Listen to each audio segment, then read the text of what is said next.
আসসালামু আলাইকুম। আমরা অনেক ক্ষেত্রেই দেখে থাকি যে স্ত্রী আমাদের কাছে বলেন যে আমার স্বামীর বাড়ির লোকজন অর্থাৎ শ্বশুর শাশুড়ি ননদ দেবর তার সাথে খারাপ ব্যবহার করে বা বিভিন্নভাবে ক্ষতি করার চেষ্টা করে। আমি কিভাবে পরিত্রাণ পাব? এবং স্বামীও মাঝে মাঝে এরকম কথা বলে থাকেন যে শ্বশুরবাড়ির লোকজন তাকে খুব একটা মান্য করে না বা তার সাথে খারাপ আচরণ করে। সেক্ষেত্রে আত্মীয়তা করার সম্ভব হচ্ছে না, ডিভোর্সের পর্যায়ে গিয়ে পৌঁছায়।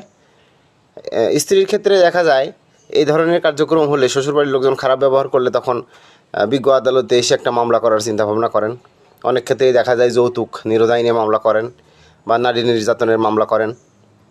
সেই ক্ষেত্রে যখন কোনো স্ত্রী তার স্বামীর বিরুদ্ধে বা স্বামীর বাড়ির লোকজনের বিরুদ্ধে যৌতুক নিরোধ আইনে বা নারী নির্যাতনের মামলা করেন, তখন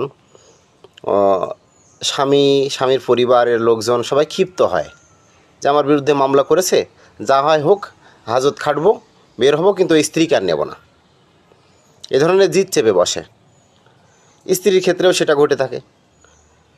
তো এই ধরনের কার্যক্রম, এই ধরনের কোনো কাজকর্ম যদি হয়ে থাকে, আপনাদের একটা কথাই বলবো যে স্বামীকে বা স্বামীর বাড়ির লোককে ক্ষিপ্ত করে, স্ত্রী বা স্ত্রীর বাড়ির লোকজনকে ক্ষিপ্ত করে কোনো সিদ্ধান্ত নেওয়ার চেয়ে আমার মনে হয় একটা আইন আছে বাংলাদেশে, সেটা হলো পারিবারিক সহিংসতা প্রতিরোধ ও সুরক্ষা আইন 2010।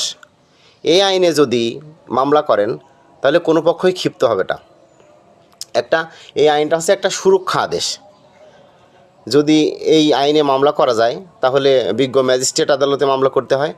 বিজ্ঞ ম্যাজিস্ট্রেট উভয় পক্ষকে ডেকে একটা ক্ষতিপূরণ দেওয়ার চেষ্টা করেন।